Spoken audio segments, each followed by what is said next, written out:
I do it for the love first, peep the intentions, man. I spit game, but you never learn no lessons, man. Now today's video, I'm going to talk about how to record or film a football game. This is going to be mostly for videography tips. There's also plenty of other channels that do photography tips, but definitely let me know if you don't want me to do a photo version of this. I think photo version will be a lot more simpler than the video version, because the video is a lot more complex than photos. But nevertheless, we can talk about some videography tips to film a football game. So for me, for my background, I played high school and college football.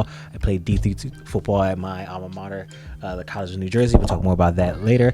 And yeah, this is kind of like a guideline for how to film a football game. We're gonna go over different tips from like the equipment you can use, the settings, type of filming styles, positions on the field, different kind of shots you might want to get and stuff like that. It's gonna be like a brief overview of everything, but there's plenty of videos on YouTube that goes in a deep dive. But if you personally want it from my deep perspective, a deep dive of like any specific things from the equipment, the settings, filming styles, etc., definitely let me down below in the comment section. But this is gonna be like a general overview of things, but I'm going to like quick like highlights and stuff you might personally need, but nothing going into deep detail where it might be like a 10-15 minute video on a particular subject. But this whole entire video might be 10 to 15 minutes, but just a broad overview of everything. I just want to preface this, there's going to be a lot of nuance here, and I'm probably going to mention that throughout the entirety of this video. There's going to be a lot of nuances where it's like, depending on what you're filming, different aspects of things, your tasks and stuff like that. And I'll definitely touch on why that there's a lot of nuances in this, but just take everything with a grain of salt. That this is my perspective of doing things, the way I shoot things, and they might be different for what you might be tasked with filming, or different variables and stuff like that. Not be personal, not be what I'll be speaking about, because it could be a million different ways of filming football and a million different ways to get things done. But it's just particularly the way I do it, and give you like different aspects to switch it up in case if you're like your task of things might be ideal. So with that preface out the way, let's just hop out of the gate. We're going to talk about equipment, so what the things you might need or have to shoot a football game. So once again, it's going to be a lot of nuance in what I particularly use. You already see I have a Canon EOS R6 with a 24-70. Particularly if you could get a modern camera from the last, it's 2025, I guess, the last 7 years or so, you'd probably be fine. As long as you record at least 1080p, you'll be fine. You will want 4K. If you get 6K, 8K, if you got the money for it, of course, by all means. But if you get at least 1080p, preferably 4K, it'll be fine. And then obviously get a camera that shoots 60 FPS. Once again, if you get a camera that shoots 120, 240, etc., even better. But if you get a camera that shoots at least 60 frames per second, so you can slow things down when you edited it, that'd be preferable. My ideal 4K in resolution, 60 frames per second. Like I mentioned, if you get anything higher, even better. But bare minimum 1080p, preferably 4K, and bare minimum 60 frames per second. You definitely can't get anything lower than that, because you get 30 frames per second or 24 frames per second, you can't slow it down, or if you do slow it down, it's not going to look very good. And then, so that's for like the particular camera and like a brief settings of what it should have. You get a DSLR, you get a modern mirrorless camera that came out the last, like I said, 5 to 7 years. You can use the cinema camera like I have. I have the Canon C70, so obviously this is all rigged out. If you want to know like details specifically what I have on it, like the lenses and like the batteries and the microphones and stuff like that, I definitely have multiple videos of my Canon C70 rig. So you can go the overkill route of using the cinema camera. Obviously that comes with its own challenges, details such as the size and weight of it. But I've shot football games with just this Canon EOS R6, with just like the camera itself, nothing too crazy, just a microphone for audio. But definitely have a camera that can, like I said, shoots at least 4K 1080p or 60 or 4K 60. And whereas as a modern day camera that came out in the last like 5 to 7 years, they're definitely capable and typically has those 4K 60, 1080p 60, etc. In terms of the lenses is definitely unique, and it depends on what you're filming for. I say at bare minimum you should have at least a 7200, where it's a 2.8 in aperture or 4.0 in aperture. The 7200 I have is 4.0. That's pretty solid. It depends on, like, if you're filming at night, it might give you problems if you have a 4.0. 7200 just simply because it's lower light, and some stadiums don't have the best quality. We got a high school game, especially if it's an older field, older lighting, the lighting is not gonna be the best. But if you're in a modern day college, or if you know that the high schools, their lights just got installed within the last 5 to 10 years, it'd be solid. And obviously if you're in the NFL and anything professional, obviously those lights are gonna be of the highest quality. But nevertheless, the definitely 4.0 is definitely good for a 7200. I always say 7200. You can always get more. You get like a 100 to 300, 100 to 400. You get 800 millimeters. Like, it's very variety of what you need. It just depends on what you're trying to shoot. But I say bare minimum, if you're trying to be versatile, be a 7200. Typically, what I like to do is have two cameras. So like I said, I have the Canon C70. That's be my main camera. But I also have this Canon EOS R6 as a backup. So what I like to do is have two cameras on me, one for like a more close-up if I need to get quick close-up shots, but if I need the versatility of going long and relatively short, or whatever to the medium to be specific, that's why I have the 7200. And then my Canon EOS R6, I have the 2047. Just have something I can get wide, and if I need to get further away with the 7200, that's why I have the Canon C70. So how I do that is what I typically have. I typically have Peak Design strapped to my Canon EOS R6, so I just have this around my body. So my Canon EOS R6 attached to my body, and then in my hands I have the Canon C70. So obviously that's a little bit overkill. It just depends on what you're shooting. If you're shooting with multiple people, obviously people can get different things. They can have different lenses and stuff. But if you're just shooting by yourself, it would be good to have two cameras on you at all times. So one, it could be for further away, and one you can get if you need in a pinch, is the closer moment. But obviously you can shoot with one camera if need be, if it is preferable to you and would like to be more of a lighter setup. But I like to keep two cameras on me at least. And it's also good to have a photo camera as well, so you just get some photos if you want to get some couple photos, or if you just need that backup video camera, you have that as well. And obviously, just a small thing, get a microphone. You get a cheap $30, $40, $50, $60 microphone from Amazon. It's not going to be the highest of quality if you go with the cheaper route, obviously, but you don't really want the highest of quality. What are you just trying to get the ambient sounds, like the cheer crowd, or like if you want to hear like the players in front of you if they're celebrating a touchdown. Just a nice microphone, just have that audio, because the audio that comes out the cameras themselves, if you don't get an on-camera microphone, typically it's not the highest quality. But you get something like this, it'll be just that step further, where it's not going to be loud and like the levels is messed up and stuff like that. So I think that's for the equipment. I kind of briefly touched on the settings, as that's what the next chapter we move on to is the settings. So for the settings, like I mentioned, you should have at least a 1080p 60 fps, or a like preferable 4K 60 fps. Like I mentioned before, you can get a camera that shoots 120. You get a camera that shoots 240. If you get any other cameras that shoots higher than that, typically those are going to be several $1,000s, since it's very specific. So yeah, you just want something 1080p 4K. Typically, the cameras that shoot 120 FPS have two caveats. They either only shoot in 1080p, and somehow, like for some reason, sometimes the 1080p quality is not as good as the traditional 1080p quality. I think it's because of 240 frames per second. It's kind of like balancing out of like you want these frames per second, but the quality is gonna go down just a little bit more. And also another caveat is like some cameras shoot in 4K 120 FPS or 1080p 120 FPS, but they don't have any audio. They just record the video, don't record the audio. So you just gotta pay attention to your camera settings to see if you're recording 120 FPS. Are you sure you want audio? I want audio. My cameras don't shoot. They shoot 120 FPS, but they don't record audio. So audio is very important for me. So I'll just stay in 60 FPS. And 120 FPS is not always necessary. Especially again, you need faster memory cards. You need faster storage. You need more storage space for 120 FPS. But that's why I say I typically speak with 60 FPS. And the big caveat for me is one, the lack of audio, and two, the lack of storage space that I do not want to have, because storage space costs money. Even though they're getting storage space is getting cheaper, memory cards are getting cheaper, I prefer to save as much money as I possibly can. And once again, for settings, it's going to be depending on like the weather, the quality of lighting. Like I said, most cameras, I typically shoot in log format. So log format is a black flat profile that you might see in some other people's videos and stuff like that. Like how do the colors are so specific, because they shoot in log, so they get kind of like change the saturation, the contrast, different things. Think of it, if you know how to do photography, you know how to shoot a raw photo. You can manipulate the colors and exposure like that. That's kind of like log is. Log is not as flexible as raw photos, but log in cameras definitely give you that latitude to do so. Every camera is different. Every camera brand is different. Like obviously I shoot in Canon cameras, so obviously I shoot in Canon log, C-Log 2 or 3.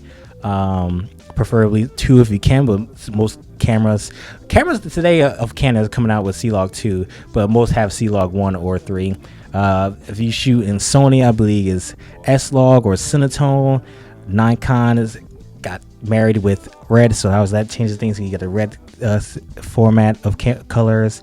And then, but every camera brand is different. I think Panasonic has V-Log, Lumix has V-Log. So it depends on what camera bag you have. But if it shoots in log, it's preferable. But if it doesn't shoot in log, you can still recording regular natural 70 Rec 709, just not be as latitude of what you can manipulate in the colors and exposure and contrast and stuff like that. So but I typically shoot in log unless I want something that fast turnaround, and I just shoot in Rec 709, and typically the cameras do a great job in that. Other settings you might want to think about is ISO. ISO obviously depends on if it's bright, if it's very sunny, if it's partly cloudy, if it's cloudy, if it's nighttime, that can variable. If you're shooting in log, some most log profiles have a native ISO. Typically it's like around 800 or so. If you have a camera that might have a secondary ISO like 3200 or 12800, you go with that if it's nighttime. But typically I like to shoot an 800 ISO for the lowest, and then once again it depends on the log profile and what the native ISO is, but I like to shoot in the lowest possible ISO you could possibly have, so you have less grain. As far as aperture is definitely going to be variable on depending on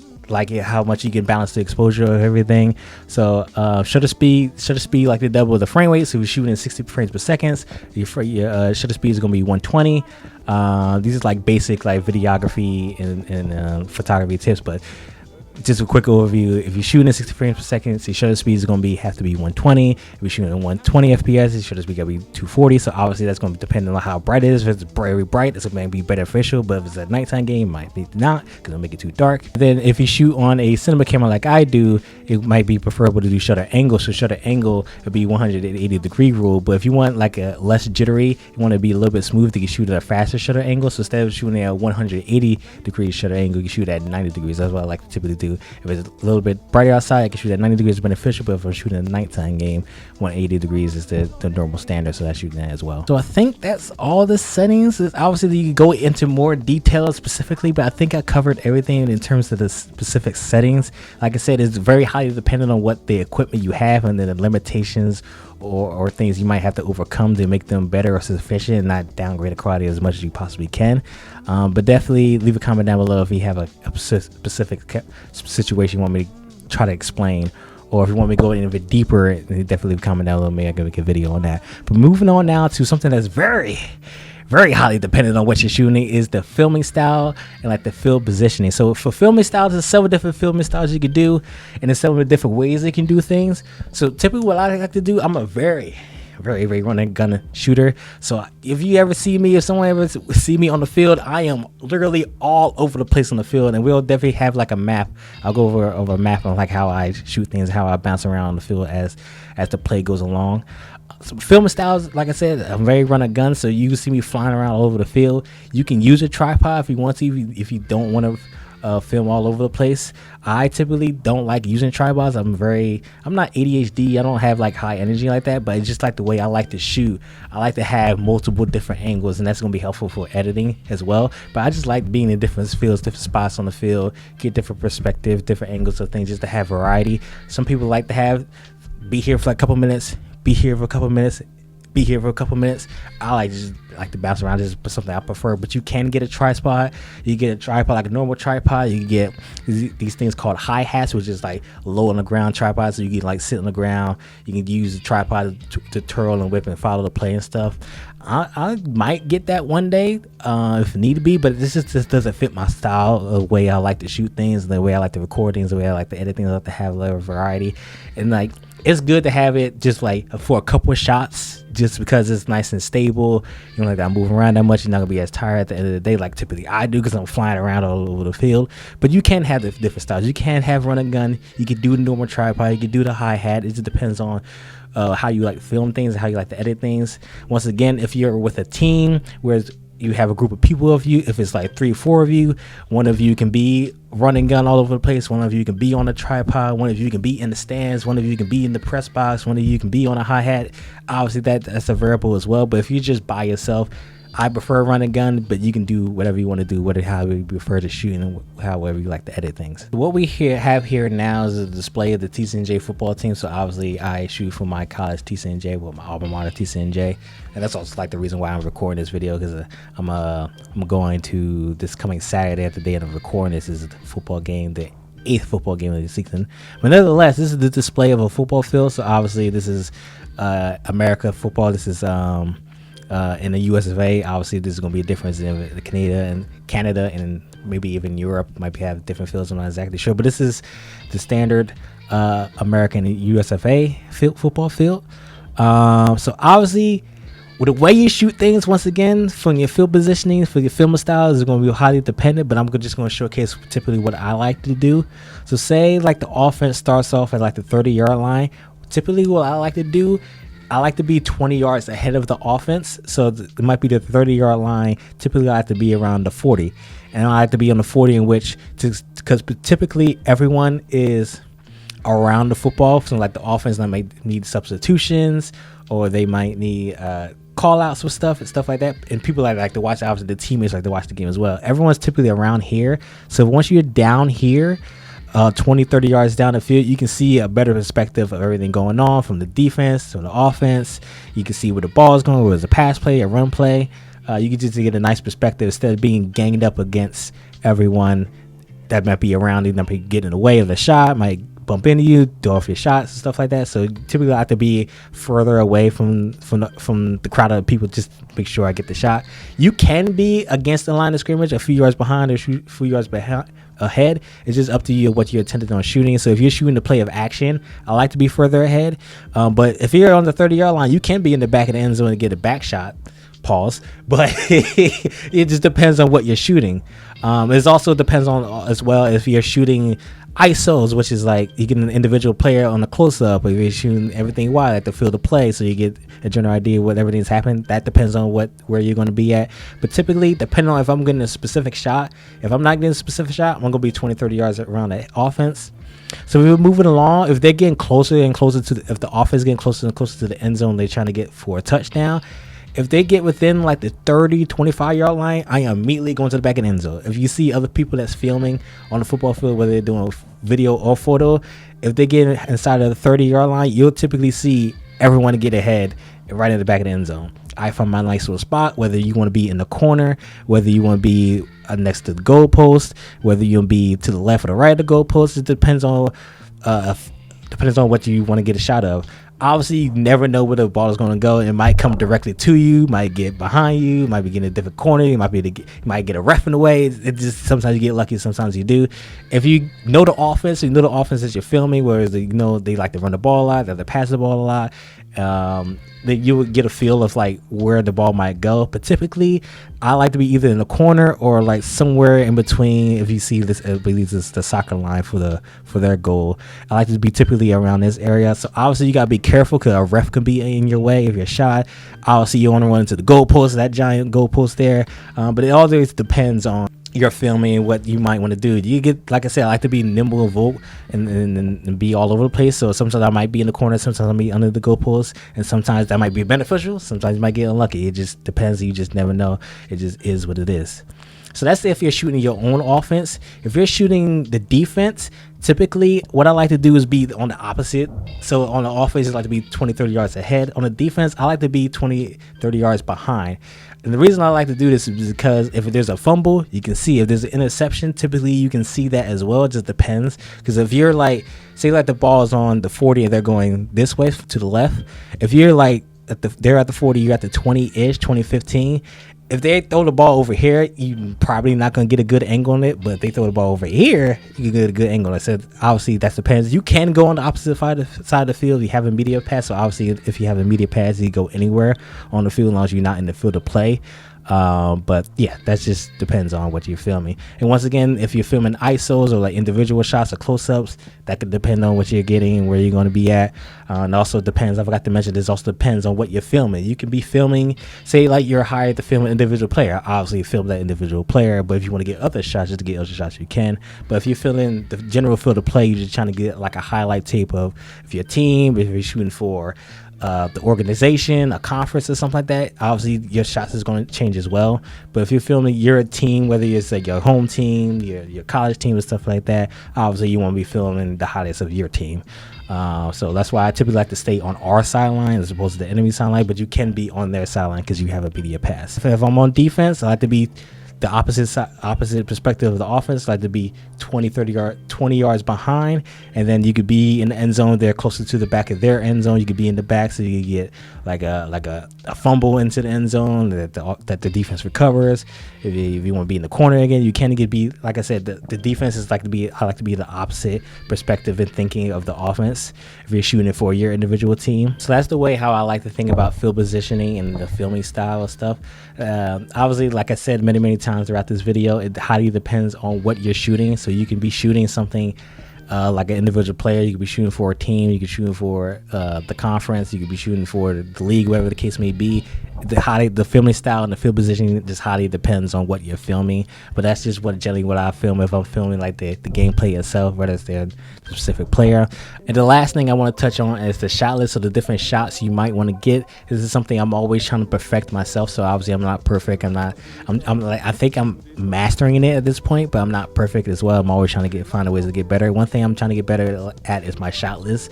So I can film the general field of play. I can follow the ball and get specific shots and stuff like that.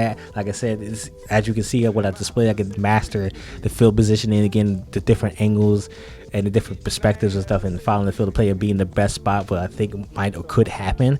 But one thing you want to get outside of that is B-roll shots. So B-roll ISOs, I was mentioning before, these are like individual close-up shots of different players. So obviously you're filming a specific player for themselves, or they're hiring to film themselves to get shots of them. Obviously you want to get that player, and it's easy to get that player, and then you want to follow them or track them as well. Things like that is that I'm trying to improve on, because obviously I'm trying to film the general play. It's not too often that I'm able to get ISOs, but if it's in between plays, or like there might be a timeout and stuff, you can get like ISO shots in between the field of play shots.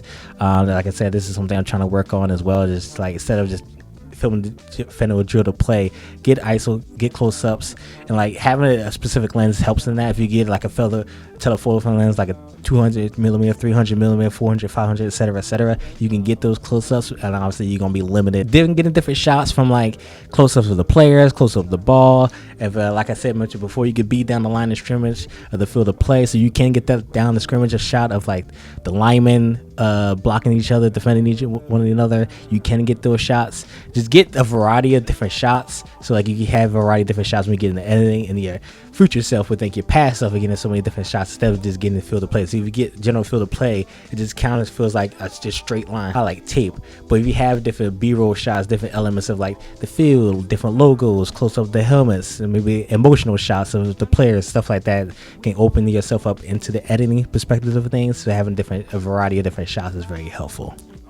And I think that covers everything. I've been recording for like probably over 20 minutes, and just see how long I cut this short. But it's just the different ways I like to film football. Obviously, like I said in the very beginning, that the entirety of this video, there's many different ways to film football.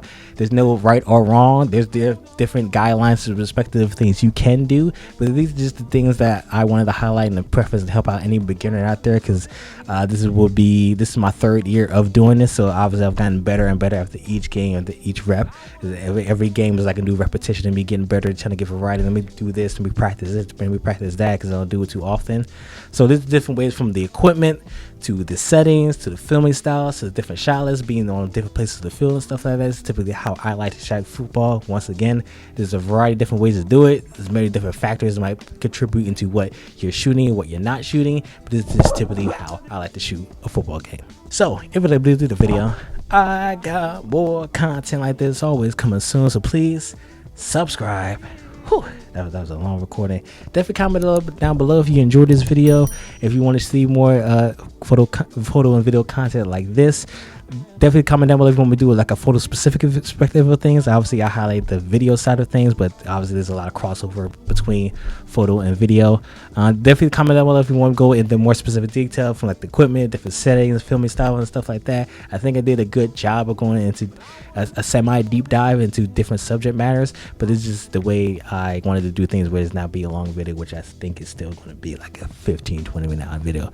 But nevertheless, comment down below what you think about the video. And then, yeah, until next time, I see y'all in the next video. Peace.